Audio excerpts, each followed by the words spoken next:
En el nombre de Jesús declaramos que somos buena tierra, Dios del cielo.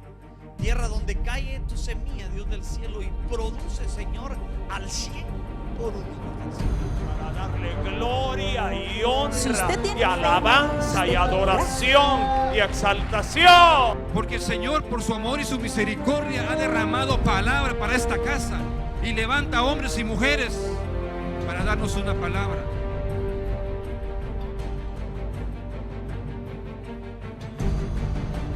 ¿Cuántos saben que su presencia está aquí?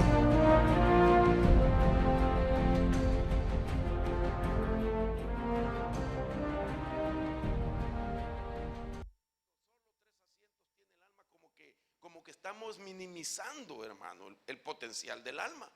Sin embargo, el alma es una esfera. Es una esfera que está compuesta o integrada de muchas cosas. Es decir, si sabemos ya que el alma tiene asientos o esencias tres, y sabemos que es la mente, la voluntad y las emociones, dentro de cada una de esas tres cosas que mencioné, hay otras tres cosas, hay muchas cosas. Por ejemplo, si hablamos de emociones que están en el alma, sabemos que hubieron emociones originales. Yo las mencioné esta mañana, que son el amor, el temor reverente y el enojo. Esas tres cosas originalmente Dios las puso en nuestra alma. Sin embargo, el día de hoy se han descubierto que hay mucho más que esas emociones. Hay una lista de emociones, hermano, que sobrepasan las 20, las 25, las 30 emociones, de tal manera que ahora se ha logrado comprobar que nosotros somos 2/3 de emociones. Nosotros somos 2/3 de emociones. Ahora bien, quiere decir que entonces solo en el asiento de las emociones hay un montón de emociones. Si lo llevamos al área de la voluntad, que es otro asiento en el alma, pues sabemos que hay voluntad buena, voluntad agradable, voluntad perfecta en Dios, pero también hay mala voluntad en la humanidad. Entonces ahí podemos ver que hay por lo menos cuatro voluntades. Entonces no quiere decir que por tener 3 asientos solamente son 3 cosas. Ya le expliqué emociones y ya le expliqué voluntad. Si vamos a la mente y abrimos la mente, en la mente se encuentra la memoria, se encuentra el intelecto y se encuentra la imaginación. Ahora, ¿por qué tenemos en la mente 3 niveles que ya les cité? Porque en la memoria está nuestro pasado, en el intelecto está nuestro presente y en la imaginación está involucrado el futuro. Entonces en la mente tiene esas 3 cosas porque hay pasado, presente y futuro. Además de eso, en la Biblia hay 17 palabras para decir mente. Y esas 17 palabras, que no se las voy a citar porque son 17 palabras, significa que aquí en esta congregación estamos, hermano, algunos sentados, yo parado, y que podemos tener 17 diferentes sistemas mentales, 17 mentalidades. Cada uno puede tener una mentalidad, otro otra mentalidad, pero aquí podemos tener en este grupo 17 mentalidades. Ahora, la mente es una cosa, pero la mentalidad es otra. La mente es una dimensión. La mente no la podemos comparar al cerebro. El cerebro es algo físico, tangible. Tiene peso, tiene tamaño, tiene color. Es una masa gris. Sin embargo, la mente es invisible, es una dimensión. De tal manera que los estudiosos le llaman a la mente que es un término acientífico, que quiere decir, pues, que no acientífico significa que como no la miran, no la pueden definir. Sin embargo, usted mira que tienen alguna razón de eso, Porque nadie ha podido hacer un mapa de la mente. Hacer un mapa de la mente es un asunto de ingeniería. Nadie ha podido hacerlo, aunque sí han hecho mapas del cerebro. Infinidad. Han marcado las zonas, para qué es esta zona, para qué es la otra, etcétera, qué se mueve ahí, qué información, con qué está conectado, etcétera. Pero la mente no, porque es una dimensión. Pero entonces, la mente de cada uno de nosotros, cuando se convierte en un sistema mental, es porque así lo formaron en sus casas primeramente. Desde que nació comenzaron sus padres, según lo que hablaban, según lo que creían, según lo que le ministraban, empezaron a formarle el sistema mental con el que ahora vive. Solo imagínense qué interesante, hermano, que a los 2 años de vida que tenga un ser humano, a los 2 añitos ya tiene grabado el 50% de información con la que va a vivir el resto de su vida. A los 2 años. Cuando ya el joven llega a los 14 años de edad, él ya tiene el 90% de información grabada en su mente. Y ese 90% es con lo que va a vivir el resto de su vida como ser humano. Ahora, pero si no tuvo una formación correcta, adecuada, entonces imagina el sistema mental que podría tener. Y entonces ese sistema mental, cuando no ha tenido realmente la formación adecuada, entonces es muy fácil ponerle ataduras. Entonces lo que el enemigo hace para iniciar una génesis de ataduras es amarrar la voluntad, la mente y las emociones de una persona. De tal manera que cuando esas 3 cosas están amarradas en nuestra alma, entonces aquella persona pierde su libre albedrío. Aquella persona pierde el control de sus acciones, su forma de pensar, su forma de accionar, su forma de sentirse. Y entonces quien amarra le controla a él, sea Satanás, que el Señor lo reprenda, o sea una persona, porque también las personas pueden amarrar el alma de otro. De tal manera entonces que la tarea de Dios, lo que Dios quiere, es desamarrar esas almas, rompiendo las ataduras, para que aquella persona pueda recuperar, hermano, su identidad. Y cuando hablo de identidad no estoy hablando de cómo te llamas tú aquí en la tierra, sino realmente la identidad que traes de parte de Dios. ¿Quién es usted de parte de Dios? ¿Para qué lo mandaron a la tierra? ¿Por qué Dios permitió que naciera? Quizás algunos de nosotros hasta podemos tener algún tipo de testimonio de los riesgos que se vivió en orden de darse a luz su vida o mi vida. Madres que estuvieron a punto de abortar a sus hijos, o que cuando nacieron tuvieron algún accidente, qué sé yo, o una enfermedad, que estuvieron al borde de la muerte.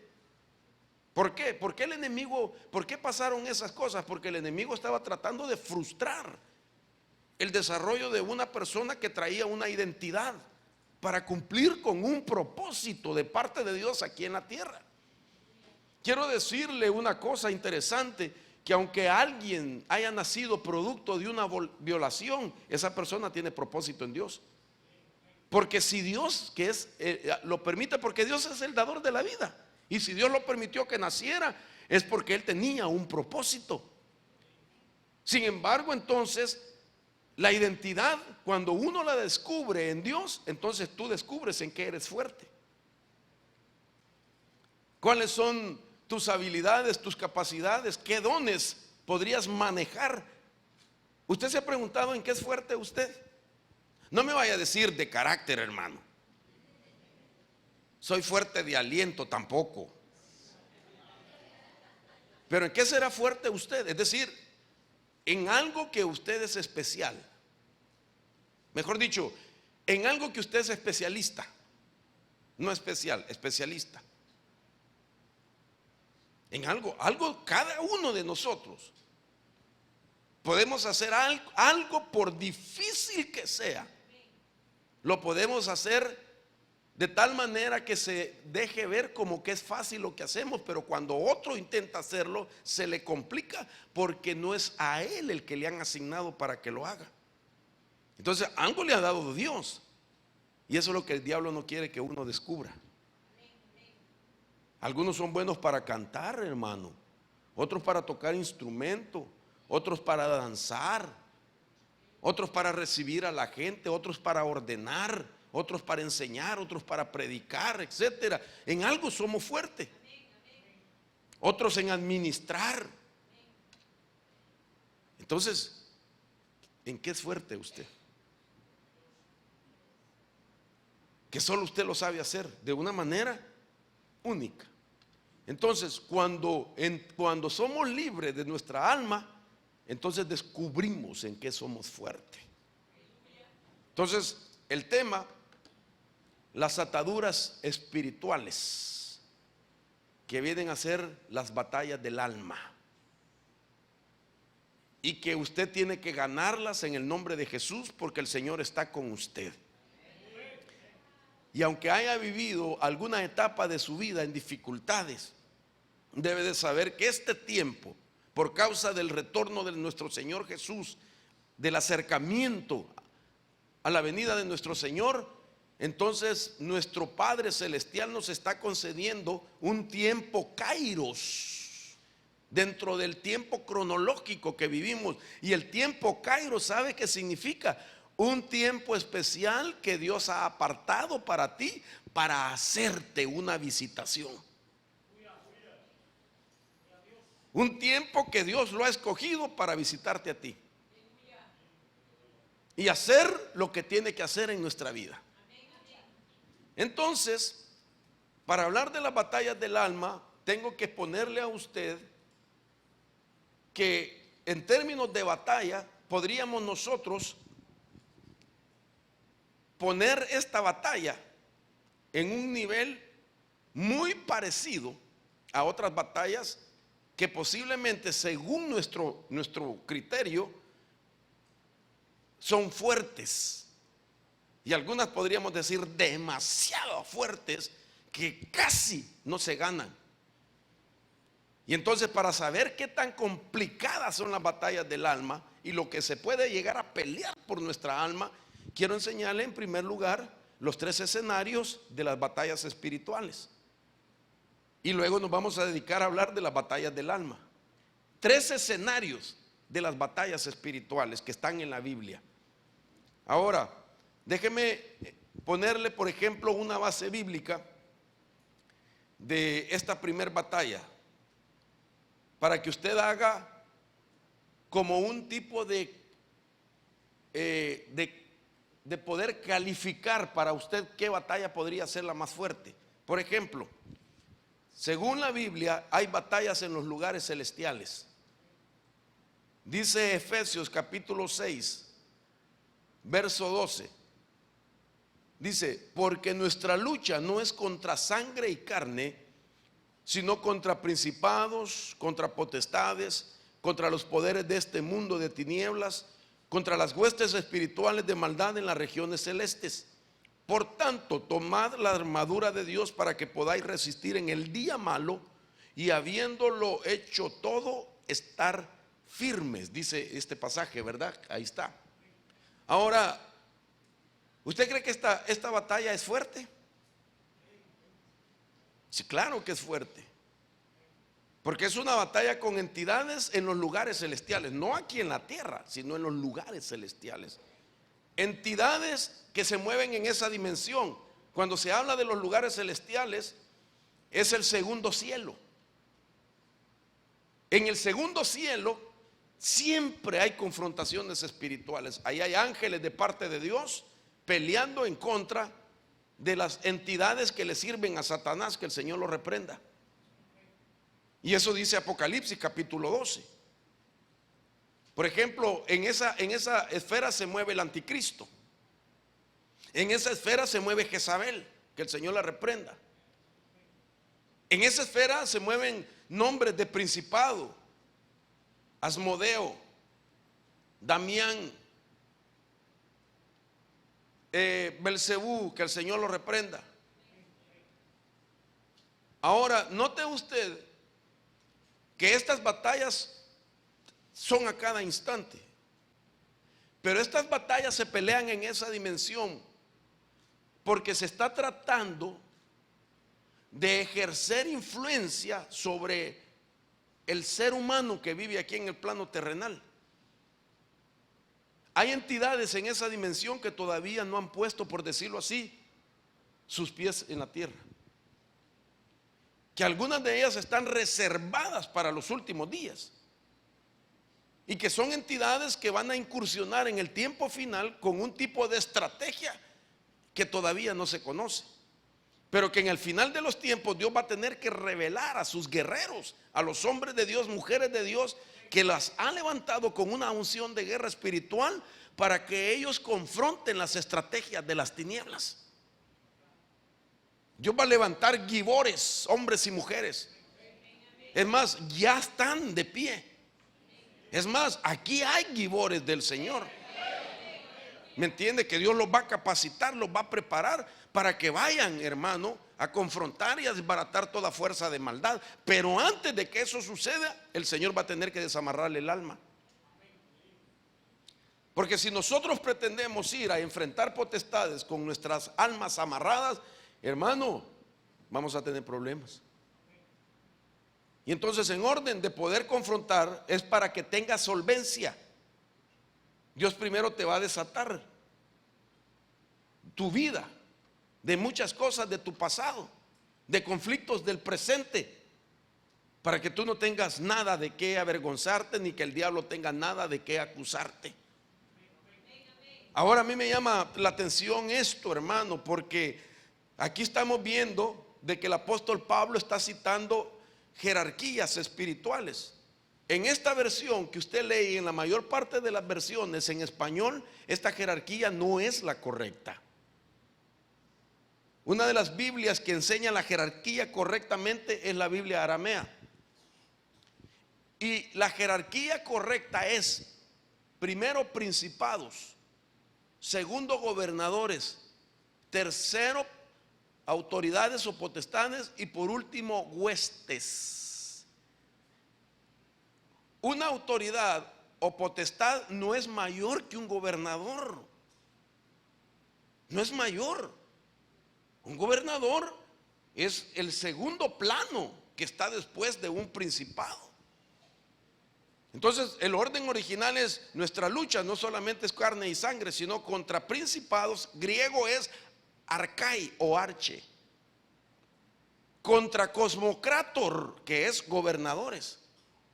Contra exousias, que es autoridades o potestades. O contra pneumas, que son huestes o espíritus. Entonces, nadie puede pelear con un principado si no empezó a ganar la batalla desde abajo. Entonces, en ese rango, los niveles más bajos de confrontación con estas entidades son las huestes, son los espíritus. Yo con mucho temor quiero decirlo, yo soy muy temeroso en ese sentido, pero quiero decirlo para darme a entender. Una hueste o un espíritu del nivel más bajo es como un chihuahua. ¿Usted conoce el chihuahua, verdad? ¿Verdad que son chiquitos, pero cómo son de bravos, hermano? Chiquititos, hermano, y ladran. Que yo creo que ellos en su mente, ¿verdad? O sea, por decirlo así, creen que tienen un gran cuerpote, hermano. Pero usted no le tiene miedo a un chihuahua, ¿verdad? ¿O sí? Si le tiene miedo es fobia, hay que liberar, hay que desatar eso. Pero usted solo le da un zapatazo y se va. Pero hay una gran diferencia con un pitbull. Entonces, le menciono eso porque un pitbull entonces ya puede representar una jerarquía más alta. Pero no solamente es en fuerza, sino en naturaleza de ellos, que podría ser, digamos, la especialidad de cada uno. Por ejemplo, un principado se llama principado, arcai o arche, porque es primero en turno, primero en tiempo, primero en lugar, primero en todo. Son las primeras creaciones que Dios dio a luz. Pero claro, si peleamos contra ella es porque involucionaron, se apartaron de Dios. Son seres que cayeron, se apartaron del reino de la luz y fueron contratados por Satanás para ser ahora parte del reino de las tinieblas. Pero un principado es el cerebro, es el estratega en la guerra espiritual. Entonces, ese conoce de todo. El siguiente es un gobernador. ¿Para qué es un gobernador? Un gobernador, hermano, conoce de leyes. Entonces el gobernador en esa jerarquía es el que conoce de leyes, de cosas judiciales. Entonces un gobernador en ese reino pelea tratando de encontrar si tú has violado una ley de Dios. Si tú has violado un derecho. El gobernador lo que hace es estudiar, ¿cómo le podría llamar? El régimen de los derechos. Y decir, él violó un principio. Y al violar un principio de Dios, lo podemos amarrar. ¿Me voy a entender? El diablo no puede hacer nada a no ser de que tenga un argumento fuerte, y Dios, que es juez justo, quien hace justicia, pero que no se puede sobornar. ¿Me doy a entender? Mira si el argumento que tiene Satanás es verídico, entonces otorga permiso para que alguien pueda ser intervenido espiritualmente por una potestad.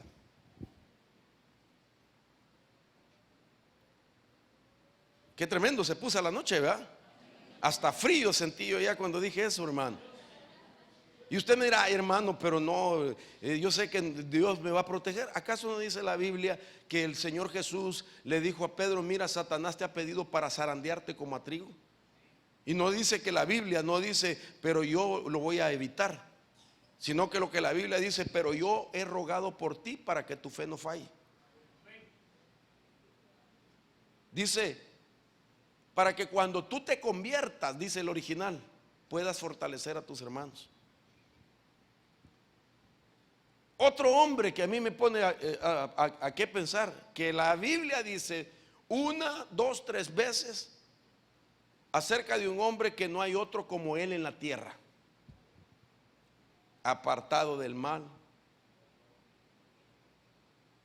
íntegro, perfecto. 4 cualidades. ¿Usted sabe de quién estoy hablando? Job. Y Satanás pidió lanzarle un ataque y le dieron permiso. Y entonces cuando yo miro a Job digo, ups. Y entonces si de ese que dijeron que era íntegro, ¿qué pasará conmigo? En el régimen de los derechos, el gobernador es especialista en leyes, en estatutos, en principios. Y entonces si mira que uno está violando los principios, entonces presenta su petición para que se le pongan ataduras a una persona en el alma. Autoridad. La autoridad también conoce de niveles de autoridad. Y entonces, una exousia lo que examina es a ver cómo tú procesas el concepto de autoridad, el principio de autoridad. ¿Cómo tú miras tu vida con relación a la autoridad que Dios representa para ti? Ahí no hay problema, ¿eh? Todos decimos, reconozco esa autoridad. ¿Cómo tú respondes a la autoridad de tu casa, de tu papá y de tu mamá? La mayoría dice, no tengo problemas, yo obedezco a mi papá, me sujeto a él y también a mi mamá. A otros no, ni siquiera a sus padres. Trasladémonos a lo espiritual. ¿Cómo juzgas la autoridad de tu pastor? Ahí la cosita es un poco más difícil, hermano Mario. Ok, entonces se da cuenta. Entre esposos, ¿cómo la esposa mira la autoridad que representa a su esposo? ¿Aló? Le voy a hacer una pregunta, hermana, y quiero que me la conteste con una contestación. ¿A cuántas mujeres les gusta sujetarse? A ninguna. ¿Ah? No les gusta. Pero hacen un esfuerzo, ¿verdad? Porque les conviene estar sujeta en el Señor. Entonces, mire que sí se puede. Hacen un esfuerzo por el principio de la autoridad. Entonces, esta autoridad, esta exousia, esto es lo que maneja. ¿Cómo tú miras las autoridades? Entonces no es una guerra de agarrarse así, sino que es una guerra de examinar principios, a cómo tú respondes a eso.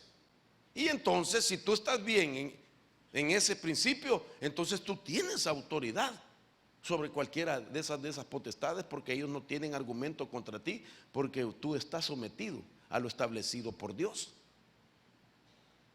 Entonces, menciono esto para que vea si es difícil la batalla espiritual o no es difícil. ¿Qué diferencia hay, en verdad, cuando uno en el nombre de Jesús te vas fuera? Y qué bien se siente uno cuando el Espíritu se sujeta al pregón que da uno, al decreto. Hermano, uno se siente campeón. Fuera en el nombre de Jesús, fuera en el nombre de Jesús. Y el demonio grita: ¡ah! Ya no me reprendas, me voy a ir. Y hermano, qué bien se siente uno, que hasta uno le hace así. Y hasta lo amenaza: no te atrevas a volver, porque no sabes con quién te está metiendo. Pero cuando no, hermano, 3 horas reprendiendo, 3 horas reprendiendo, y el Espíritu se pone hasta a reír. Y hasta lo critican, hermano, porque uno te vas fuera, y hasta lo corrigen. No se dice fuera, se dice fuera. Y le contesta el otro: como sea, pero te vas fuera. ¿Me va a entender? Pero cuando uno está, hermano, en el nombre de Jesús, fuera, hasta los cuenta uno, van 2, 10, 20, 30, para afuera, para afuera, para afuera, puro campeón. Entonces la diferencia está en el nivel de autoridad con el que estás peleando. Porque muchas veces uno, sin tener estos principios, se mete a pelear con niveles de autoridad cuando todavía no se ha ganado la promoción al siguiente nivel de esa autoridad. Entonces Dios nos va promocionando. Hay gente que quiere pelear contra principados cuando no ha peleado todavía con un chihuahua. Yo digo, mire, para echar fuera espíritus huestes, que la palabra es pneumafaneros, hermano, esos hasta con un estornudo de un ungido se van.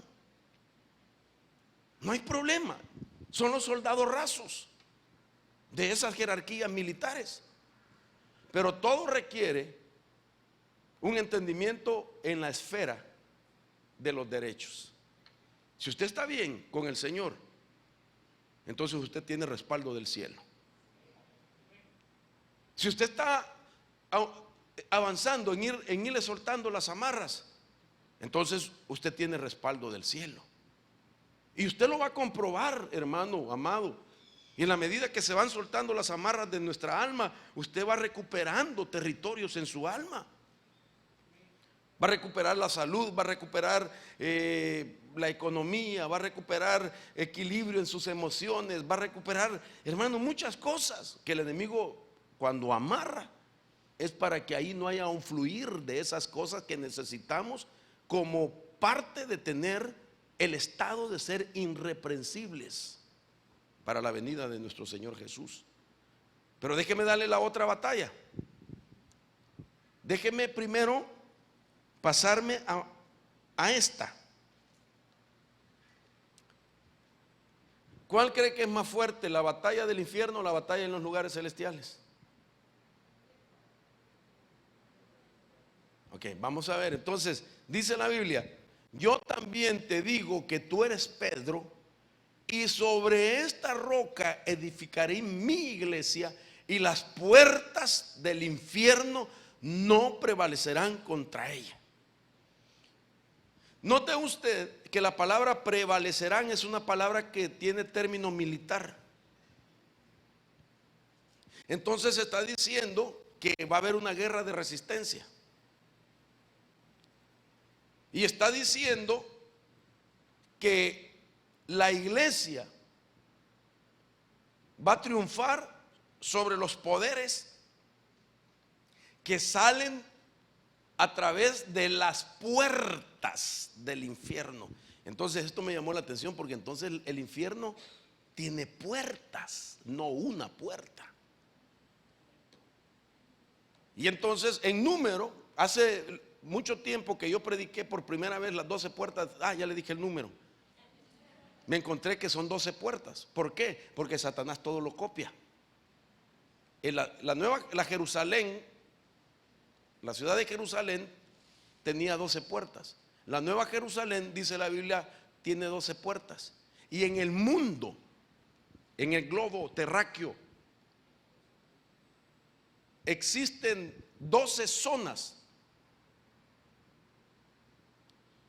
parecidas al Triángulo de las Bermudas.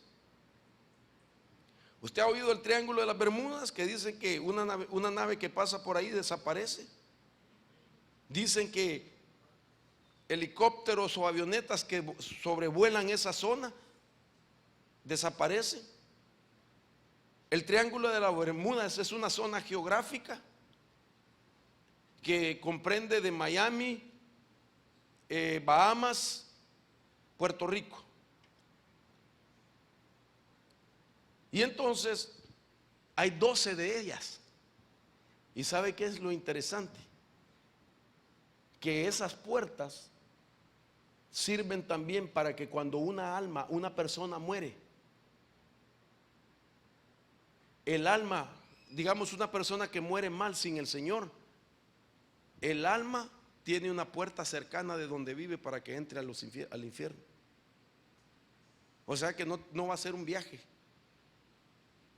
Por ejemplo, en México hay cercana una puerta de esa. Entonces los que, perdón, ¿verdad? Bueno, como no están aquí, no hay mexicano acá, ¿verdad?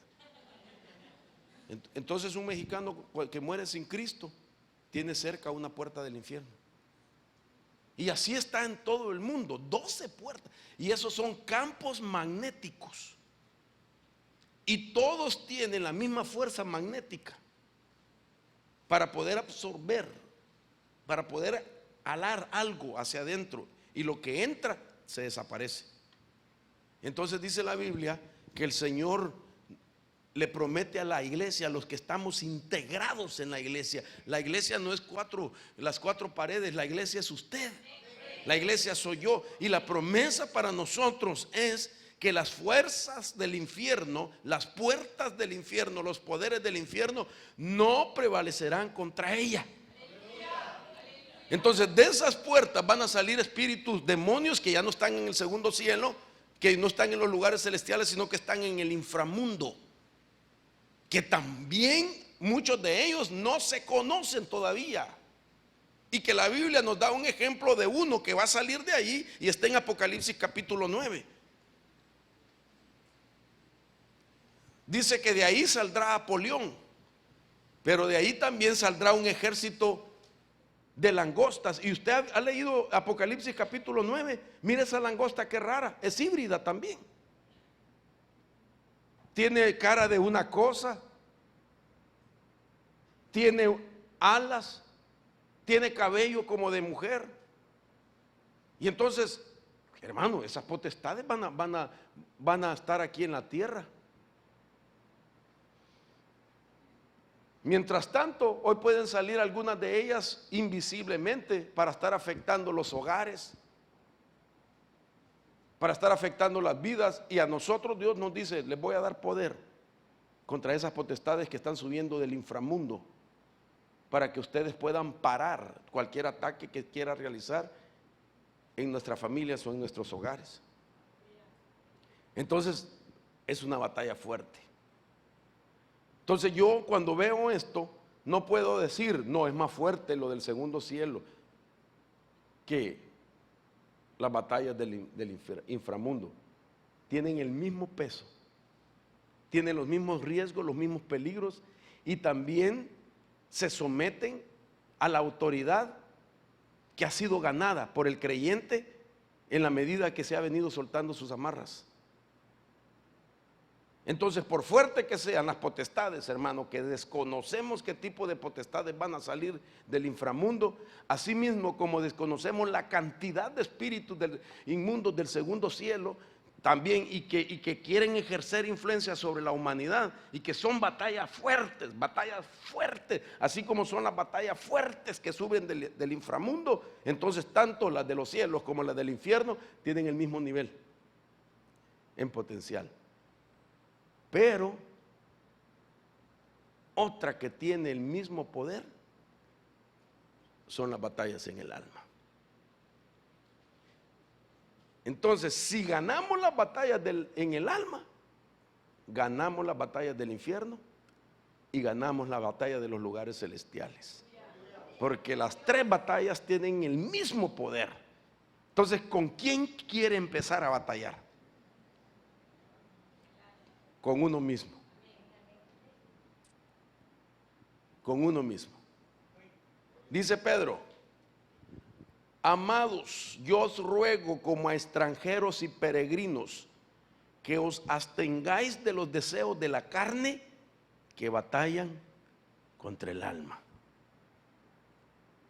Entonces, tenemos que llegar a esta realidad nosotros, que nosotros estamos batallando o debemos de batallar para ganar con las cosas que están en nuestra alma. Porque el alma puede ser quien nos puede llegar a traicionar de una manera terrible. No hay nadie que sea más peligroso para Mario Rivera sino el mismo Mario Rivera. No hay nadie más peligroso para usted sino usted mismo. Y entonces, claro que en un razonamiento lógico, normal, ninguno de ustedes va a aceptar que uno mismo se quiera hacer daño. Sin embargo, como está amarrada, si el enemigo pone una amarra en la mente, en la voluntad y en las emociones, entonces, hermano, nuestra propia mente nos puede vencer. Nuestros propios pensamientos nos pueden vencer. Nuestras propias emociones nos pueden vencer. Mire que cómo se siente cuando uno mismo se ministra. Aquí nadie te quiere. Aquí ni te toman en cuenta. ¿Cómo se puede hacer daño uno, hermano? ¿Cómo uno se puede hacer daño ministrándose a uno mismo? Tú no la vas a hacer. Lo que quieres es mucho para ti. Tú no te mereces eso. ¿Cómo se puede uno a sí mismo afectar? ¿Cómo uno desde su propia alma puede ser el peor consejero de sí mismo si su alma está dañada? Ay, hermano, usted no sabe para dónde lo llevo. Pero lo que Dios quiere es que usted esta noche sea libre de cualquier atadura que le hayan puesto en el alma. Y de ataduras que pueden venir desde que estaba en el vientre. Hace un rato yo estuve hablando con mi esposa.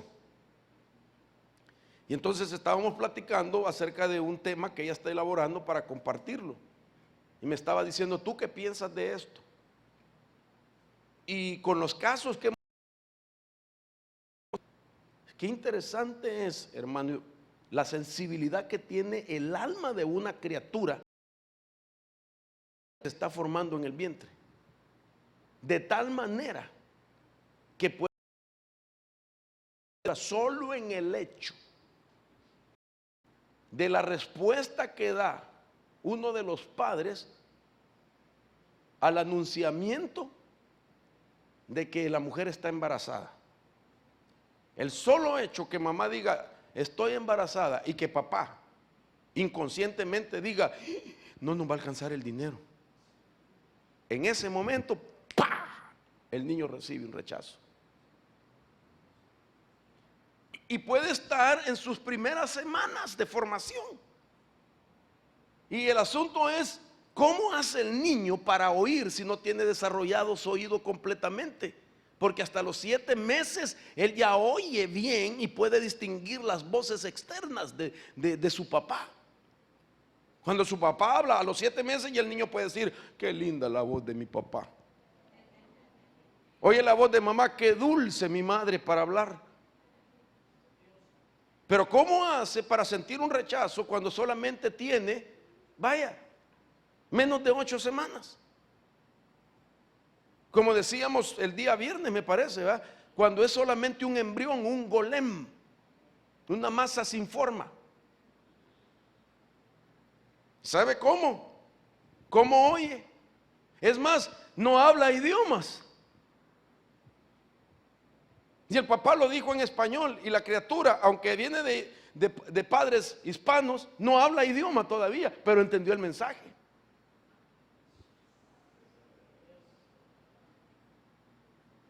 Le voy a hacer una pregunta, hermana mamá.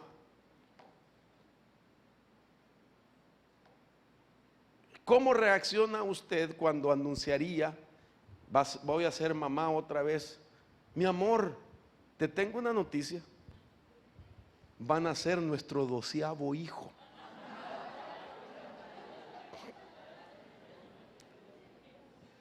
Entonces, ¿qué diría el papá, verdad? ¿Qué diría el papá? No te cuidaste. ¿Cómo que solita ella lo hizo? Ya parece, ¿cómo es que se llamaba aquel? Gordolfo Gelatino, ¿verdad? Ay, madre, y la viejita decía, yo solito lo hice. Los polivoces. Claro que eso, ¿cómo que vas a tener otro? Eso le impacta a la criatura. Porque ella, tarde o temprano, a la noticia, porque, hermano, ¿verdad, hermanas, que los hijos son una bendición? Y que usted, aunque sea el hijo número 12, usted dice, gloria a Dios, Dios me está dando esa bendición de ser mamá otra vez. Pero papá piensa diferente. Papá dice, no hombre, si apenas me alcanza. Entonces ahí recibe un impacto ella en esta parte de aquí. Plexo solar. A través del cordón umbilical, el niño recibe que no lo quieren. Porque no hay dinero para él. Entonces ahí puede comenzar una atadura en el niño. Entonces ese niño ya viene a batallar a la vida con una atadura de rechazo. Una atadura, no siquiera espíritu todavía. Y el niño se va convirtiendo en espíritu en la medida que el niño entonces va respondiendo a la fuerza de la atadura del rechazo. Porque un rechazo, ¿qué es lo que hace en un niño? No sentirse aprobado, no sentirse amado. Un niño rechazado es un niño que comienza a experimentar, hermano, soledad. Se empieza a apartar por sí mismo, porque en su psiquis, en su alma, él percibe que así como aquel ser que lo engendró presentó un argumento no agradable para la sensibilidad de su alma, entonces si ese ser que lo engendró no se gozó por su anunciamiento, entonces él piensa que todos los que le rodean son igual y no lo van a aceptar. Y entonces comienza a separarse, comienza a ser solitario, se vuelve tímido. ¿Cuándo es que se convierte espíritu? Cuando la presencia de él en algunos lugares provoca el desprecio y el rechazo. ¿Cómo así? Mira, hermano, cuando ya es un espíritu, por ejemplo, está un grupo de personas ahí platicando, riéndose, contentos, y apareció el niño con la atadura y llegó. ¿De qué están hablando, muchachos? Y se van todos. Ahí viene aquel, ahí nos vemos, y no les ha hecho nada. Es tan tremendo cuando es un espíritu que lo corren del trabajo y no sabe por qué. Es tan tremendo cuando se vuelve un espíritu de que si es un joven o un hombre no encuentra pareja. Las personas que dicen, me vio, me vio, de plano que le gusté, y llega, disculpe hermanita, ¿y usted cómo se llama? Grosero. ¿Cómo se atreve a hablarme? ¿Me doy a entender? Ese ya es espíritu. Es tan terrible ya cuando es espíritu. Casos de que compró una casa y la casa nueva se explotaron las tuberías y se inundó de agua. Casa nueva, su misma casa, algo físico, tangible, la está echando.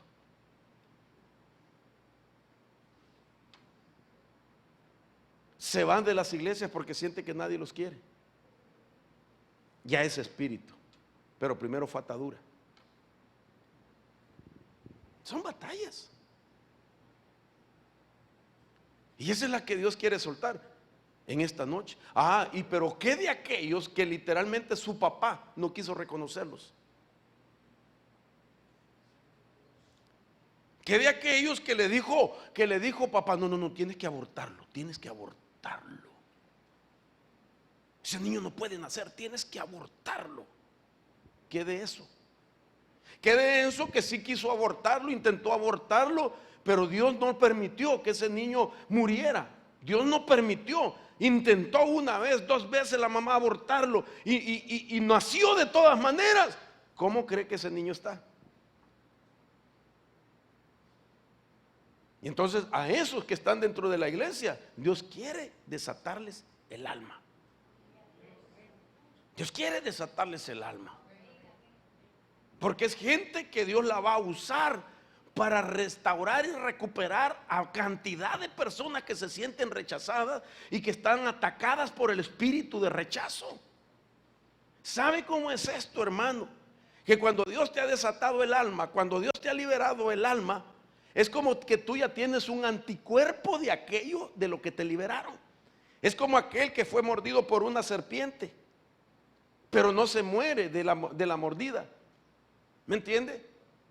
Le pusieron una inyección para detener, hermano, el veneno, lo que inoculó la serpiente o lo que sea. Lo detuvo.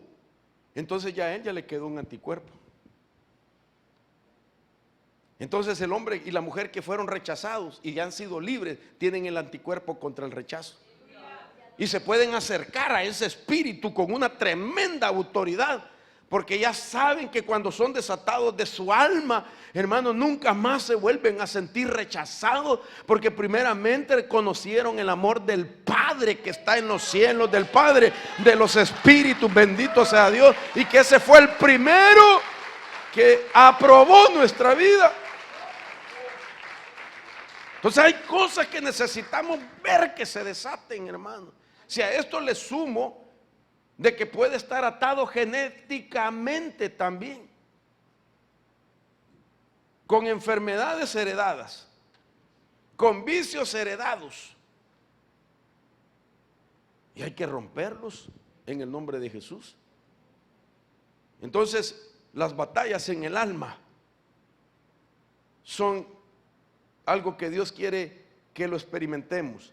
Y quiero decirle que en Cristo, repito, nosotros tenemos poder contra esas 3 dimensiones: las batallas de los lugares celestiales, las batallas que vienen desde las puertas del infierno y las batallas del alma, porque escrito está que a Jesús le dieron autoridad de esas 3 dimensiones. Filipenses 2:9 dice: por también Dios le ensalzó sobre todas las cosas y le dio nombre superior a todo nombre, a fin de que al nombre de Jesús se doble toda rodilla de los cielos, en la tierra, donde está nuestra alma, y en el infierno. Entonces, Jesús, si lo tenemos, Vamos a tener autoridad y poder sobre estas tres niveles de batallas espirituales.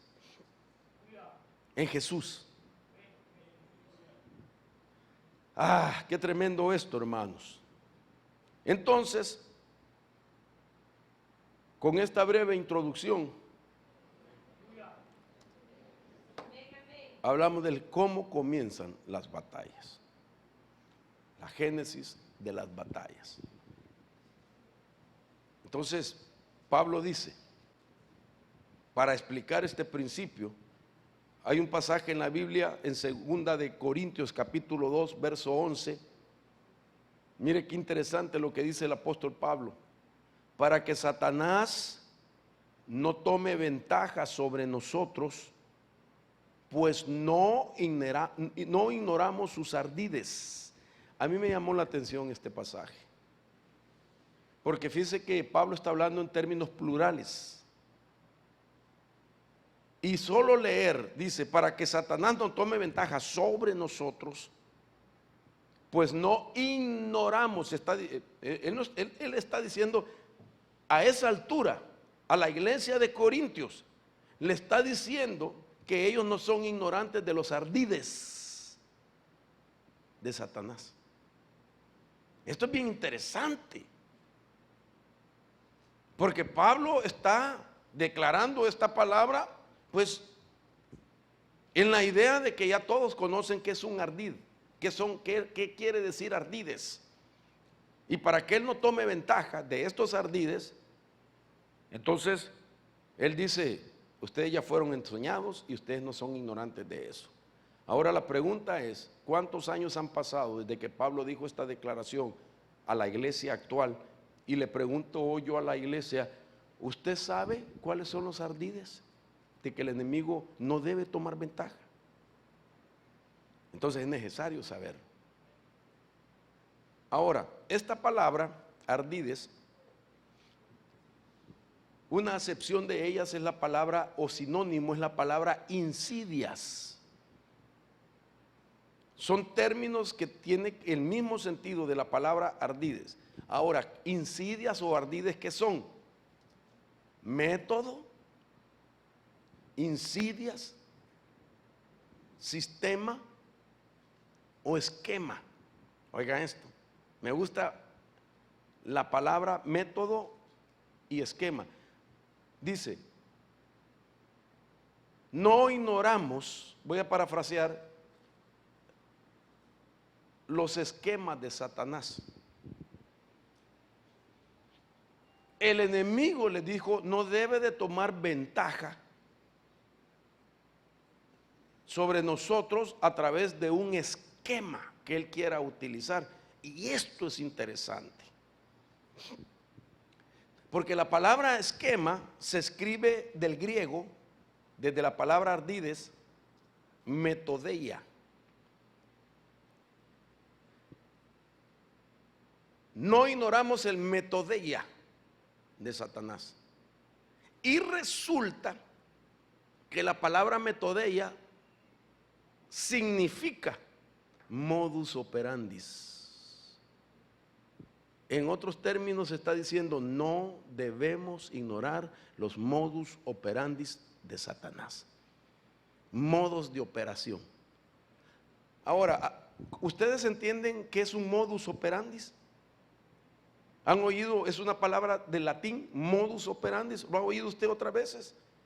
Ok, voy a explicarle lo siguiente.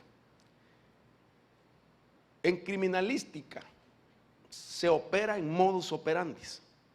Un detective que persigue a un criminal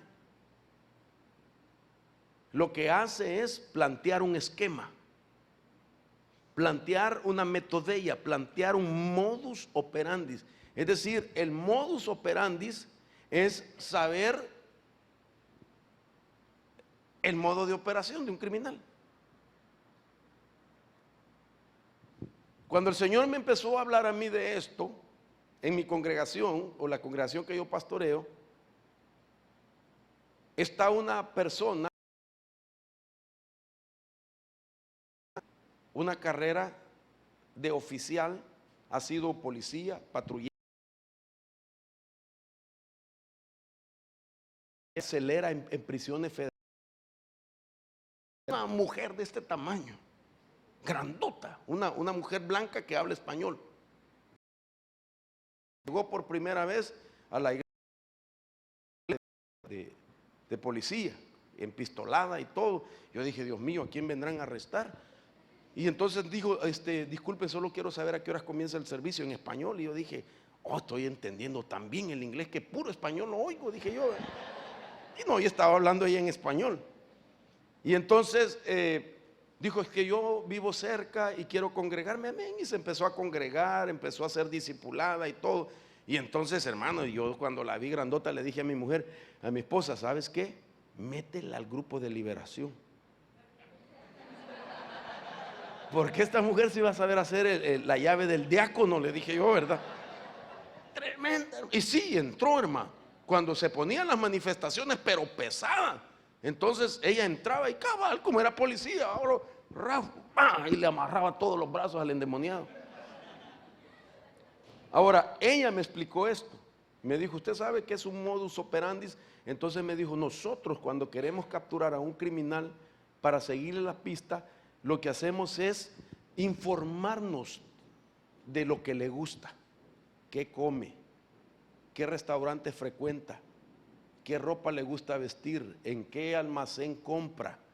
Entonces tratan de absorber toda la información de él y entonces ubican lugares que tienen esas características y cuando encuentran esos lugares, entonces ponen trampas, ponen oficiales que vigilen ciertos lugares porque ellos saben de que por ahí va a ir el criminal. Entonces un modus operandi, la palabra, repito, modus operandi viene de la palabra griega metodeia. ¿Y sabe qué quiere decir por definición esta palabra? Conociendo el camino por donde vas. ¿Qué quiere decir?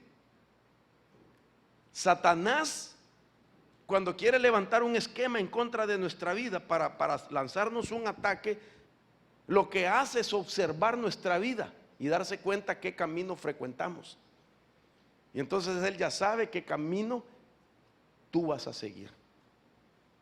Entonces, si yo conozco que él trabaja con esquemas, entonces lo que yo tengo que hacer es cambiarme de camino. ¿Me doy a entender? Porque él ya descubrió el camino. Entonces, por ejemplo, voy a poner otro ejemplo. Se estuvieron perdiendo carros de cierta marca en esa zona donde patrullaba esta oficial. Y uno de los carros favoritos allá son los Honda. ¿Me entiende? Entonces se empezaron a perder. Y entonces, ¿sabe lo que hicieron ellos en esa zona? Empezaron la policía a traer más carros de esa clase. Y dejaron uno con ventanas abiertas, radio encendido, motor encendido, llaves puestas y lo parquearon. Y lo parqueaban todos los días. Y qué paciencia de los policías. Así es el diablo no tiene fe, pero es paciente. Y el diablo puede poner una trampa cuando nos descubre el camino. Pone una trampa y él dice, ya va acá, yo sé que aquí va a pasar. O sea, pone la trampa y se va. Y entonces lo que hizo, ¿sabe qué? Le pusieron el carro y un día apareció un tipo caminando.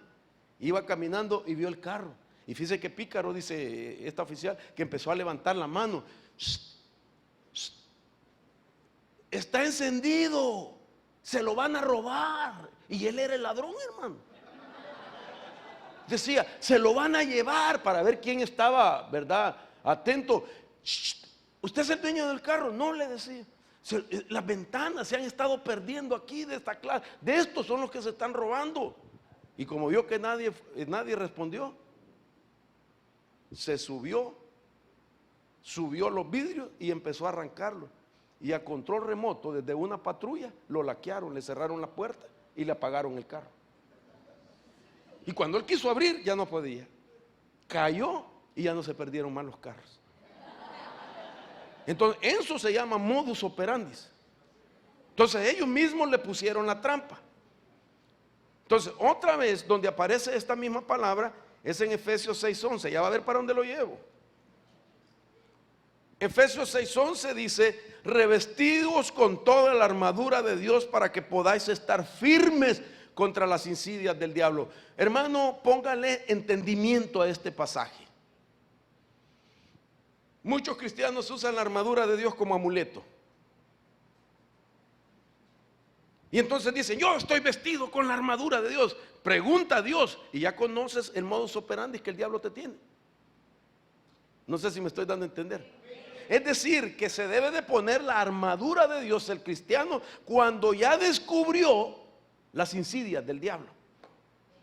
Cuando ya descubrió el esquema que él tiene o que ha elaborado. Y quiero decirle una verdad: el esquema que Satanás levanta contra mí no va a ser el mismo contra alguno de nosotros.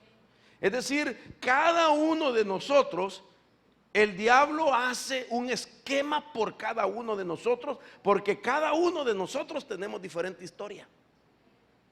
Entonces el esquema está basado en la historia de nosotros.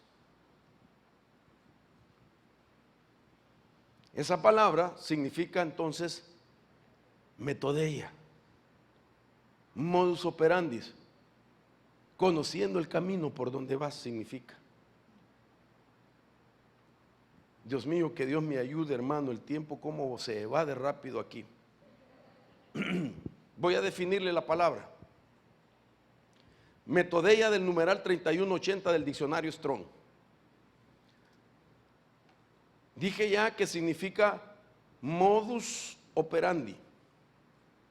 Y por implicación y definición significa conociendo por dónde vas, conociendo el camino o conociendo la vía.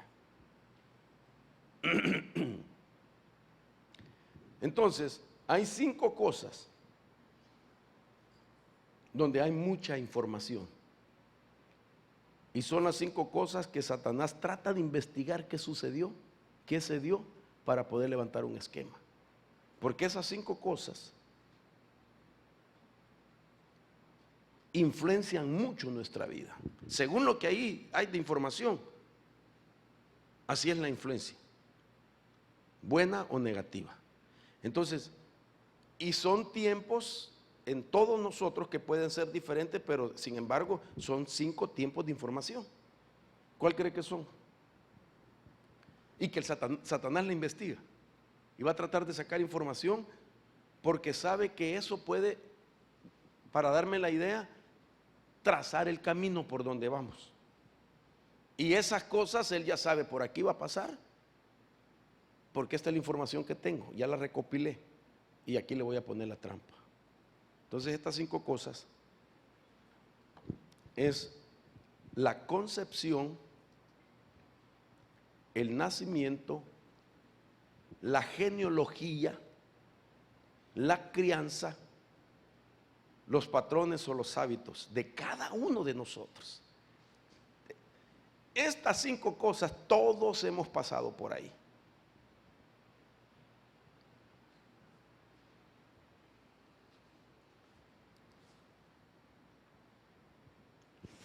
Qué tremendo, ¿verdad, hermano? Este es un tema bien tremendo, bien importante si queremos que nuestras amarras se rompan. Yo no quiero que el enemigo siga usando información mía a su favor para que me tienda trampas a mi vida. No quiero yo. La concepción, ¿por qué? ¿Qué trata? ¿Qué información trata de sacar de la faceta concepción? ¿Sabe que yo dije en estos días? ¿Para qué? Y es para tratar de descubrir la motivación detrás del engendramiento de tu vida. ¿Qué motivó a tu papá y a tu mamá para unirse y procrearte? No sé si me estoy dando a entender. Ok. Usted nunca se ha preguntado, perdón por la pregunta, pero yo me la hice, si usted fue engendrado o su papá lo engendró bajo algún efecto de alguna sustancia. ¿Estaba alcoholizado él? Si fue engendrado mientras él estaba tomando, si ese es el caso. O alguno fue engendrado cuando uno de los padres estaba bajo la influencia de alguna droga, marihuana, qué sé yo. O había una lujuria muy fuerte o lascivia fuertísima porque había estado viendo pornografía, papá.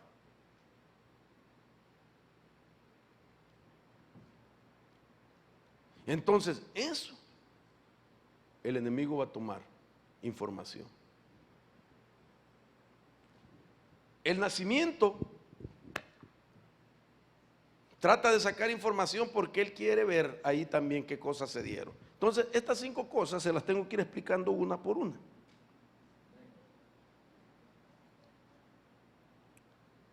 Y por esa razón, Ezequiel 21:21 dice así: mira el mundo espiritual, mira el mundo. Este pasaje nos da una idea cómo el mundo espiritual recopila información. Dice la Biblia, Ezequiel 21:21, porque el rey de Babilonia se ha detenido en la bifurcación del camino, al comienzo de los 2 caminos, para emplear la adivinación, sacude las saetas, consulta con los ídolos domésticos, observa al hígado. Esto es brujería babilónica. Y entonces el rey de Babilonia, la idea era que para entrar a Jerusalén, atacarla, dice que se paró en la bifurcación de 2 caminos, en el cruce de 2 caminos. Y que ahí invocó un espíritu de adivinación para preguntarle acerca de los habitantes de Jerusalén. Entonces quiere decir que el rey de Babilonia es un epíteto de Satanás.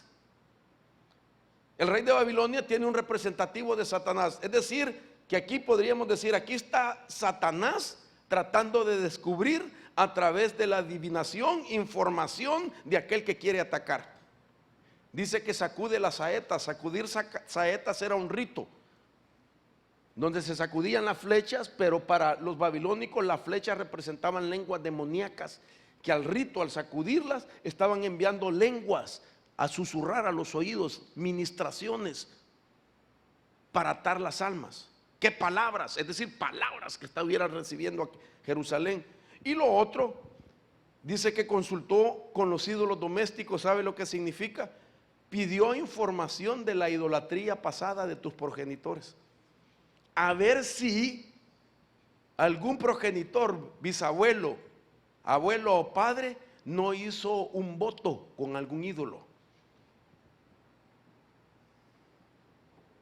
no negoció las generaciones. Yo le comentaba a ustedes, creo que el primer día, que mi papá era muy devoto de una entidad de la iglesia tradicional, muy devoto. Y entonces cuando él quería tener su primer descendiente, él quería tener una hija, porque él había escogido ponerle como nombre María, pero nació un varón de guerra, pero solo le cambió la letra A por O y me puso Mario. Y tanto María como Mario quieren decir amargura. Yo le expliqué eso el viernes. Entonces, ¿qué quiso? Entonces, eso es lo que también el enemigo trata de hacer: descubrir si nuestro nombre no está ligado a una potestad. De que si nuestro nombre no nos lo pusieron porque alguno de nuestros progenitores era devoto de alguna entidad. Entonces aquí vamos a anular nombres en el nombre de Jesús. Vamos a quitar la influencia, vamos a quitar la información para que Satanás no tome ventaja y no levante un modus operandi. Yo salí del Salvador hace 39 años y no he vuelto. Y no puedo decir que no quiero, no sé, solo Dios sabe. Y sabe una cosa, me contaba mi mamá que para los días, no sé ni qué celebración, me pintaban, hermano, me ponían un trajecito típico y me llevaban a una celebración, me ponían sombrero, me pintaban bigote y patas con pasta de zapato Y me enseñaron la foto. Y entonces me dijo, ¿y ese quién es? Eras tú, papayito, me dijo mi mamá. Ay, madre, yo renuncio ahora a eso. ¿A cuántas niñas no las vistieron de virgen? O a mujeres que ya son adultas, pero de pequeñas las vistieron así y las llevaron y las consagraron a una virgen sin saber que la estaban poniéndole un espíritu de celibato para que no se case, amarrándole el alma. Hay que romperlo en el nombre de Jesús. Y un día llegó un profeta y me dijo, así dice el Señor, porque yo todo el tiempo yo renuncio a la motivación, yo renuncio a la amargura y que no sé qué. Y un día un profeta de Ministerios de Bendecer llegó y me dijo, tu nombre es Mario, porque eres profundo como el mar y eres cristalino y vivo como el río, me dijo. Ah, gloria a Dios, dije yo, me gustó más eso que amargura. Y entonces me he quedado con eso. Entonces ahora que me preguntan, ¿y qué quiere decir Mario? Les explico lo que me profetizaron. Y entonces, pero Dios me puso un anticuerpo. Y el anticuerpo que el Señor me ha dado es que puedo confrontar al espíritu de amargura. Lo puedo desarraigar, puedo reprenderlo. Y he visto gente ser libre del espíritu de amargura. Porque el diablo, a través de una manipulación, de un engaño, quiso que mi padre me amarrara a través de un nombre a una motivación de un espíritu que va escondido en el nombre. Entonces, de lo que te libere el Señor, vas a tener autoridad sobre eso.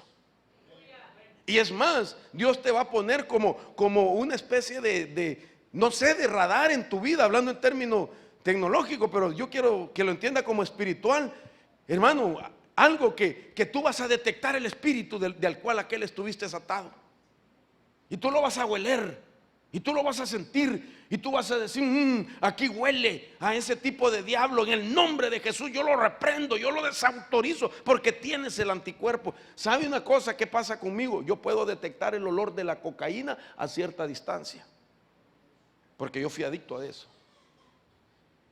Hermano, y cuando yo lo siento a la misma vez una compasión por la persona que está bajo esa influencia. Conozco todas las señales de uno que está bajo la influencia de cocaína. Yo me acerco a veces de aquí a ahí y yo puedo sentir el olor alquímico, hermano. Y yo digo, ese anda encocainado. Y de repente lo miro. Pobre, porque esto de aquí, hermano, los nervios, los labios blancos, hermano, los ojos como pura lechuza abiertos, hermano. Yo lo detecto. El alcohol lo detecto. Porque Dios te pone un anticuerpo. Si Dios nos suelta las amarras esta noche, tú te vas a levantar como un campeón contra esa área que te amarró. En el nombre de Jesús te vas a levantar, vas a romper, vas a sentir la emoción original, indignación contra la injusticia. Porque el temor original era para que te apartaras del mal. El amor original era para perseguir siempre a Dios, porque cuando uno ama, persigue. El enojo original es para que tú no participes en la injusticia, sino que al contrario, sientas indignación contra eso. Y cuando uno mira a una persona que está sufriendo en la misma área que uno sufrió, uno siente indignación contra aquello que lo tiene amarrado. Eso Dios nos va a usar, hermano. Sí. ¿De qué quiere ser libre? Usted debe de saber ya. De eso lo va a usar Dios. Y es más, le voy a decir algo. Dios le va a traer la gente para que usted lo ayude. Yo me preguntaba, pero Señor, ¿por qué? Mire, esto es bien tremendo, porque ¿cómo me di cuenta de que Dios me había llamado a esto? Si yo lo que hice fue recibir a Cristo, claro que cuando yo lo recibí fue a través de una liberación. El último año que bebí un año sin parar todos los días. Todos los días bebía. Y entonces un día ya no aguantó mi cuerpo y colapsó. Y me levantaron y me llevaron al hospital. Y allá estaba en el hospital. Hermano, yo, perdón por lo que voy a decir, yo vomitaba coágulos de sangre. Porque el alcoholismo que mató a mi padre me estaba matando a mí también. Y entonces recuerdo que en esas camillas ni había siquiera cuarto para atenderme, porque yo estaba en la sala del Hospital General de Los Ángeles, California, en una sala de donde recogen a los que se están muriendo en las calles por droga, alcoholismo, y ahí estaba yo en esa sala, ni siquiera un cuarto me habían dado, sino que un pasillo, y ahí estaba. Y llegó un doctor, y me dijo, ¿ya te despertaste? Y yo temblaba, hermano. Y me dijo, mira la sangre, me enseñó un bote con la que entraste, negra, hermano, dura, negra la sangre. Y entonces ellos me pusieron suero cuando yo llegué. No recuerdo en este momento, plasma me pusieron en un brazo. Y entonces después me dijo el doctor, ahora mira tu sangre, ¿cómo está? Ya estaba normal, ya tenía un color bonito. Y entonces el doctor volteó a ver así, todavía recuerdo, a ver si no lo miraba nadie. Y se acercó al oído y me dijo, a ti solo Cristo te puede ayudar. Por ética se tuvo que esconder y volteó a ver y se acercó. Cristo es la respuesta. Y entonces dijo, ¿quién es tu familia? Ahí sí tenía familia yo. Y entonces me trajeron un teléfono para que yo llamara a mi esposa, y mi esposa me llegó a traer y me llevó a la casa débil. Me acostaron en un sofá. Mi esposa se convirtió un año antes que mí. Ahí sí no se sujetó mi esposa, porque yo le dije, no quiero que te vayas a hacer aleluya, porque el día que te hagas aleluya, imagínense, te dejo, le digo yo. Mire, gran cosa la que iba a perder. Y entonces ella le evangelizaron, recibió al Señor, y un día ella invitó a 2 hermanos, vengan a orar, mi esposo se está muriendo, porque Dios no podía ni moverme. Y llegaron, hermano, 2 hermanos. Y entonces le dijeron, ¿nos permite orar por él?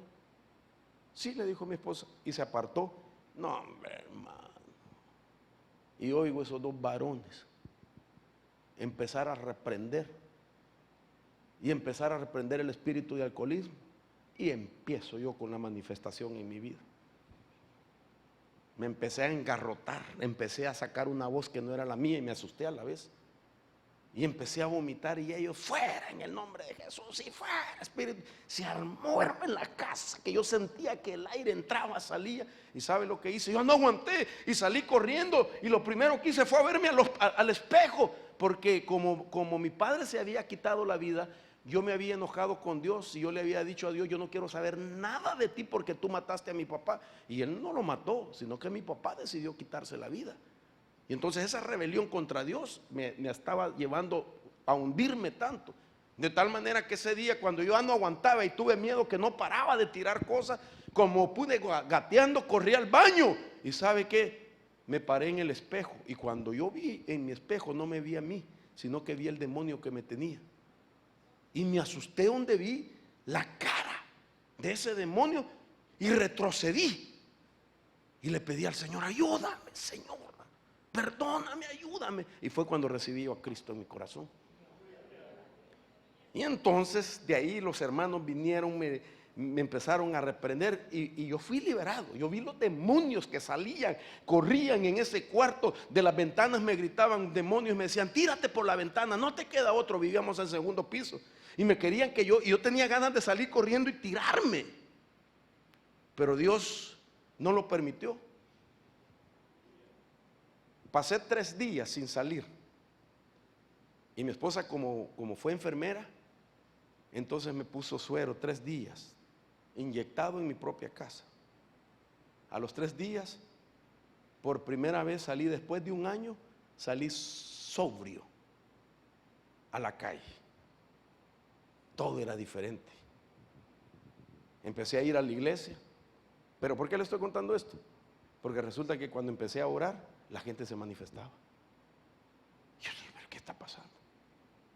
Oraba por la gente y la gente se manifestaba y me acordaba de lo que habían dicho aquellos y yo lo repetía, en el nombre de Jesús, fuera. Yo no sabía ni lo que estaba haciendo, fuera. Y empezaba a ver, hermano, que la gente era como, yo dije, wow, algo me pusieron aquí.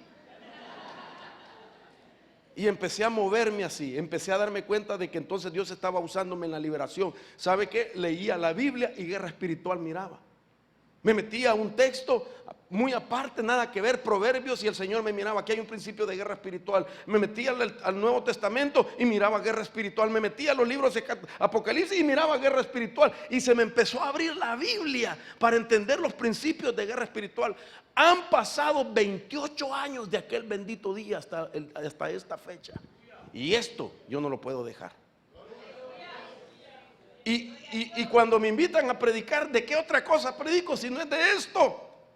Porque lo he experimentado, lo he vivido, lo creo y sé que Dios está con uno y sé que Dios lo que quiere es desatar a la gente y sé que para eso, dice la Biblia, vino el Hijo de Dios para deshacer las obras del diablo, vino a buscar y a salvar lo que se había perdido. Para eso apareció, para romper nuestras ataduras, bendito sea Dios. Entonces podemos ser libres, hermano. No importa la atadura que el enemigo haya puesto, consciente o inconscientemente, a través de seres cercanos o a través de un espíritu inmundo y demonio que vino directamente, podemos ser libres. Entonces, el Señor quiere que usted sea consciente de estas 5 facetas que le mencioné. Jesús de alguna manera lo sabía. ¿Sabe por qué? Porque Jesús mismo dijo esto: ya no hablaré mucho más con vosotros, porque viene el príncipe de este mundo y él no tiene nada en mí. Mire lo que dijo Jesús. Jesús lo que dijo: el diablo va a venir y va a tratar de ver qué encuentra en mí. Estaba hablando de estas 5 cosas. El diablo va a querer sacar información de mí, pero él no tiene nada que ver conmigo. Entonces, ¿qué es lo que quiere el Señor? Que cuando el diablo diga voy a buscar los 5 tiempos de información en él, no encuentres nada en ti. Porque ya te rompieron las ataduras. Lo que te pasó en el vientre de tu madre ya no te afecta. Lo que te pasó cuando naciste ya no te afecta. Lo que te pasó cuando te criaron ya no te afecta. Quizás tuviste que perdonar o vas a tener que perdonar al que te dañó en esa faceta, pero ya no te afecta. Entonces el diablo ya no puede usar tu pasado para ponerte un esquema. Entonces, voy a terminar ya, pero le voy a dar rapidito las 5 cosas. Solo se las cité, algunas las amplié, pero la faceta de la concepción entonces es la faceta donde comienza un esquema. Mire lo que dice la Biblia. He aquí, decía David, yo nací en iniquidad y en pecado me concibió mi madre. Entonces lo que quiere ver el enemigo, la motivación en la concepción. Si fue pecado, fue en pecado que te concibieron. Entonces el enemigo dice, si fue en pecado que lo concibieron, ahí hay materia prima para él, para empezar a levantar un esquema. Entonces, ¿qué hago yo? Apropiarme de la sangre de Cristo, creer en el poder de la sangre de Cristo, acercarme más al Señor Jesús y saber y declarar a los 4 vientos que el sacrificio de Cristo en la cruz y el derramamiento de su sangre no limpió, sino que borró los pecados aún de esa contaminación por el pecado de mis padres. El nacimiento. Por ejemplo, el nacimiento, ¿qué es lo que observa? Las necesidades que no fueron suplidas. Por ejemplo, ya dije, cuando un padre negó a esa criatura. cuando no celebraron el nacimiento y dijeron, aleluya, gloria a Dios, bendito, gracias Señor, porque nació mi hijo o mi hija. Sino quizás mamá dio a luz solita. El niño fue dado a luz y no fue recibido con amor al nacimiento. No hubo amor que llenara la necesidad. No hubo paz. No hubo seguridad. Nació en un ambiente inseguro, en un ambiente sin paz. Esas son necesidades. Le voy a contar algo. Esto es bien interesante. Y yo lo enseño a un hermano. Yo les digo a los hermanos, mira hermano, cuando vaya a nacer su hijo, allá se acostumbra, yo no sé aquí, pastor, pero allá se acostumbra de que toda la familia puede entrar al cuarto cuando está dando a luz. Hermano, y lo que es más terrible, que a veces hasta le filman, hermano. Pues allá quieren meter al mejor amigo, llevan a los padres de ellos, de la hermana o de la mujer que va a dar a luz, lleva a sus papás, lleva a los papás de su esposo, lleva a los compadres, hermano. Lleva al mejor amigo y de repente, hermano, hasta con una cámara. Ahí la pobre mujer en una posición bien vergonzosa, ¿verdad? Porque ninguna mujer se siente cómoda en la posición que la hacía. Y ahí con una cámara. Ahí viene la cabeza, la estoy filmando, dele. ¿Sabe qué? Ahí entra un espíritu de vergüenza en el niño. Porque claro, ella está haciendo fuerza, ella está en su momento, pero ella está en una posición muy difícil. Y quiera o no se siente apenada. Y entonces el niño percibe eso. Y ese niño va a batallar con un espíritu de vergüenza. Son los niños tímidos que se esconden porque todo les da vergüenza. Entonces yo le digo, mire, no sean así, que esté papá. Pero no un montón de gente, hermano, con celulares, todo. Ahí viene, filmándole. Famoso el niño, todas las cámaras de Hollywood están ahí grabando ese momento. En ese momento, ese nacimiento, el niño se llena de vergüenza y ahí puede haber ataduras. Entonces, en el nacimiento lo que puede darse es una nutrición, y una nutrición buena o mala, que son ambientes que rodearon el nacimiento y cosas con que alimentó el alma en ese momento.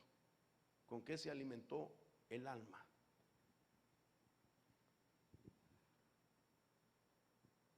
Déjeme saltarme algunas cosas por causa del tiempo. La genealogía es el otro tiempo de información. Los datos genéticos que tienes.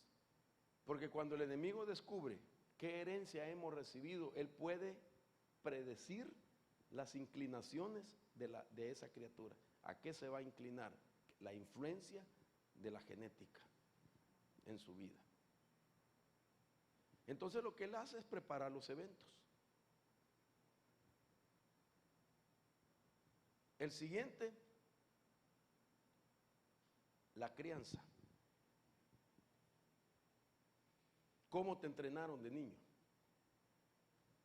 Entrena al muchacho conforme al camino para él, aun cuando sea viejo, dice esta versión, no se desviará de él. ¿Cómo nos criaron? ¿Cómo nos entrenaron? Nosotros,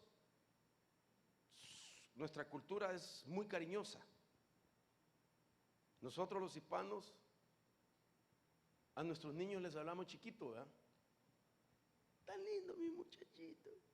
Y el niño ya tiene 5 o 6 años. Y ya tiene 6 años, hermano. Y usted, mi muchachito, y el niño de 6 años le ti.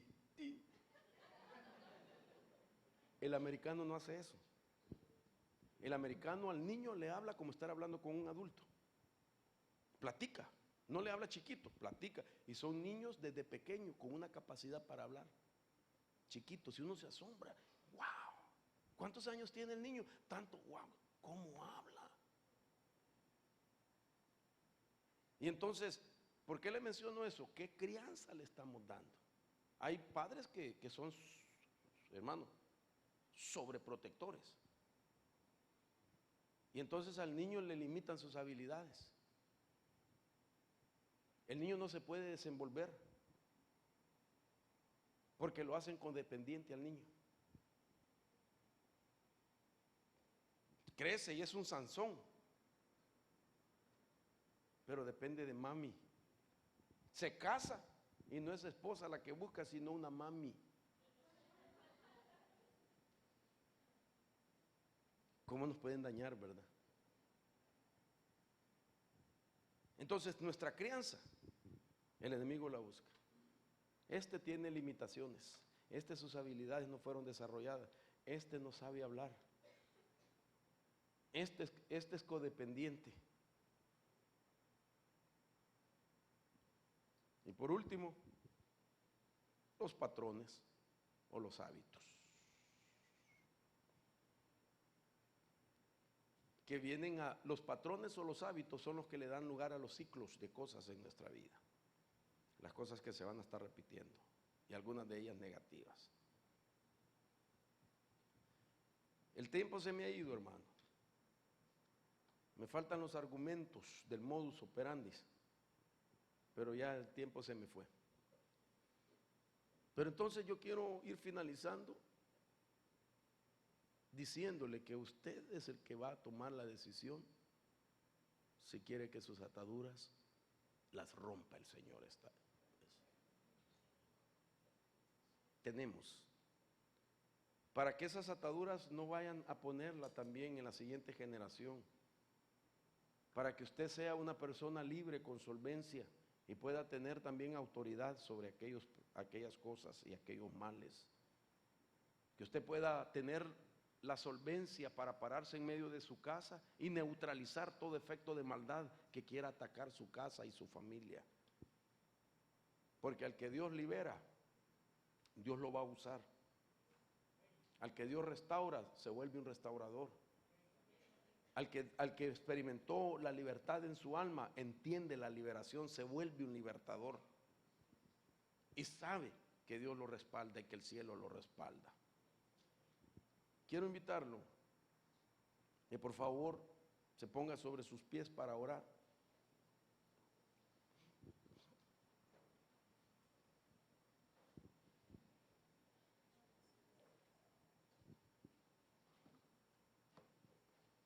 Y que así, delante del Señor, usted pueda aprovechar este día, la oportunidad que Dios nos está brindando. Yo todavía me sigo examinando de algunas cosas que yo quiero romper. En mis devocionales,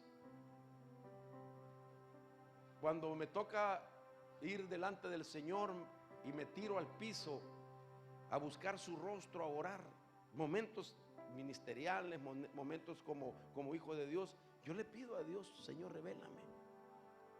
Y un día el Espíritu Santo me dijo: mire cuántos años habían pasado. Me he examinado muchas veces, he renunciado a esto y a lo otro, y casi he llegado a pensar que ya no hay otra cosa de que ser libre. Y un día en esos momentos estaba y le dije: Señor, ayúdame a examinarme. Y sentí la voz del Espíritu, como que el Espíritu empezó a decirme: ya te diste cuenta que hay algo que no has roto en tu vida. Yo le decía, como decía David: muéstrame hasta mis pecados ocultos, Señor.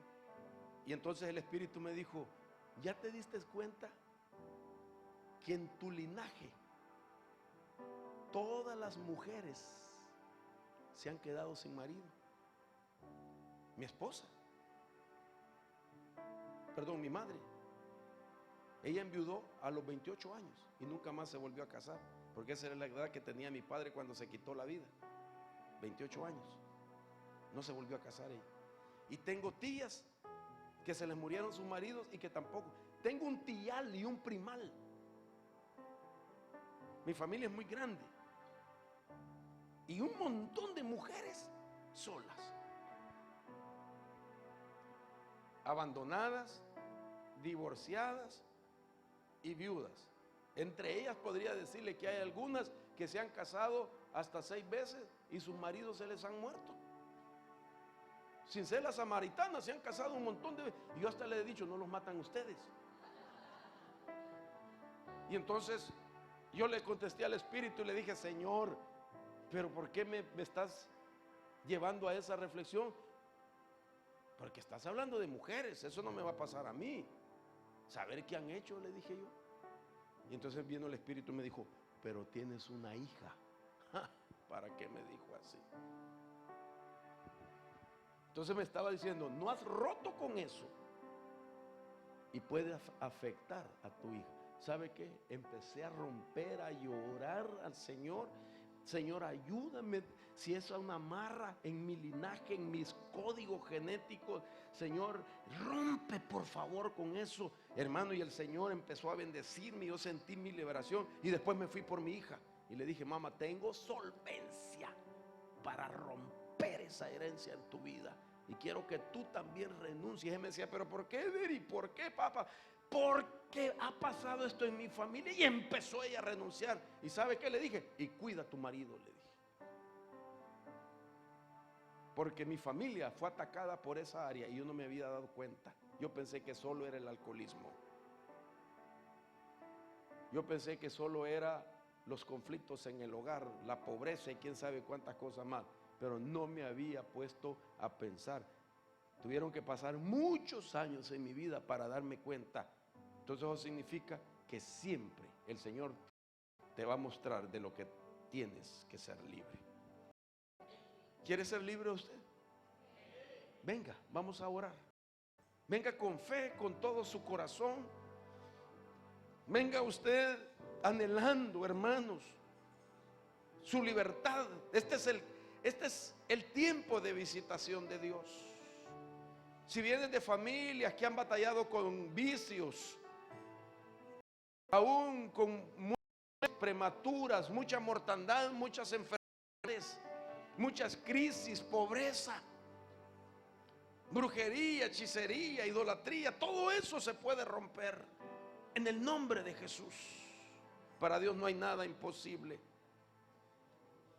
Para que cuando el enemigo pretenda levantar modus operandi en contra de nuestra vida, usted pueda confiar de que no hallará nada en usted, porque ahora ya usted no le va a ceder la información al enemigo, no le va a proveer materia prima para que él levante esquemas. Y ahora usted sí va a poderse vestir con la armadura de Dios, porque ya sabe las fuentes de información. Usted sabe los ataques que sufrieron sus familiares. Haga un recuento. ¿Cómo fue la generación donde vivieron sus bisabuelos? ¿Qué conflictos, qué batallas tuvieron? ¿Qué ataques sufrieron ellos? Haga un recuento de lo que pasó en la generación de sus abuelos. Ya no bisabuelos, ahora abuelos. ¿Qué ataques sufrieron? ¿Con qué batallaron? ¿Con qué sufrieron, hermanos? Benditos. ¿De qué se lamentaron? ¿Cuáles eran sus constantes derrotas? Haga un recuento de esa generación de bisabuelos, de los 8 bisabuelos, de los 4 abuelos. ¿Qué les pasó a sus abuelos? Haga un recuento de la generación de sus padres. Y caramay sobroso comanda. Y catarramay obro socoromay. En el nombre de Jesús. Este es tu día. Este es tu día para romper. No te tiene que perseguir aquellos eventos que destruyeron seres amados de tu linaje. Y ahora, ¿qué sucede contigo? En el nombre de Jesús, vamos, comience a renunciar. Hermano, este es tu momento. Mira, que no te dé vergüenza. Grita, dile, Señor, quiero ser libre. Vamos, clama, grítalo si quieres, llora si quieres, gime si quieres, porque el Padre te va a oír tu clamor, tu gemido. Ahí está, vamos. En el nombre de Jesús, comienza, Guayo, a romper. Comienza a desarraigar. Vamos, vamos, vamos, vamos. En el nombre de Jesús, vamos. En el nombre de Jesús. Se rompe. Se rompe toda información que el enemigo quiera tomar de tu vida. Todo espíritu de rechazo. En el nombre de Jesús. Si fuiste rechazado desde el vientre, si no te reconoció un padre, si te han dicho que no te aman, fuera en el nombre de Jesús. Vamos, ayúdenme los que están delegados a orar por ellos, por favor. Yo voy a dirigir la liberación. Vamos, se rompe toda atadura. Venimos en contra de toda maldición que haya atacado a los tuyos. Ahí está el Señor en el nombre de Jesús. ¡Fuera! ¡Fuera! ¡Fuera! Aquellos que el Señor los está liberando, doble su rodilla, por favor, hermana. Ayúdenle, por favor, para que doble su rodilla. Vamos, libre. Aquellos que quieren ser libres, doble sus rodillas. Inclínese ante el Señor. Humíllese ante el Señor. Ahí está. En el nombre de Jesús. Espíritu de amargura, fuera. Espíritu de rechazo que te atacó, fuera. Si las enfermedades, si el espíritu de muerte atacó la generación de tus bisabuelos, espíritu de muerte, te reprendo en el nombre de Jesús. Fuera, ahí está el Señor. Emerja. Sube de tus asideros. Por el dedo de Jehová. Toda idolatría, todo espíritu de idolatría, lo reprendemos. Todo espíritu de brujería, toda hechicería, fuera. En el nombre de Jesús. Vamos, rompa con eso. Rompa con eso. Híncalo, híncalo, híncalo, híncalo. Guayito, háblale a su alma con autoridad. Dobla tus rodillas en el nombre de Jesús. En el nombre de Jesús, en el nombre poderoso de Jesús, en el nombre poderoso de Jesús. Por el dedo de Jehová, por el dedo de Jehová, fuera. Si te han hecho un trabajo de brujería, lo anulo. Si te consagraron a un padrino, a un brujo, a un espíritu, fuera. Por el dedo de Jehová reprendo. Ahora en el nombre de Jesús, sea desarraigado, sea desarraigado. Que toda la información de tu concepción, se rompe la motivación de pecado, se rompe la motivación de lujuria, para que no batalles en el área sexual por la lujuria en el momento de la concepción de tu vida. ¡Fuera! Por el dedo de Jehová. Te ordeno que salgas desde donde estás escondido en el nombre de Jesús. Todo suba desde sus asideros en el nombre de Jesús. Ahí está el Señor. Se están rompiendo ataduras. Toda herencia de enfermedad. Reprendemos al cáncer. Reprendo al cáncer. Le ordeno que sea desarraigado hoy donde esté escondido. Le ordeno al linfocito T que ataque la masa cancerosa, que ataque ahora esa parte cancerosa, a esa célula con cáncer, y que salga el cáncer fuera. En el nombre de Jesús.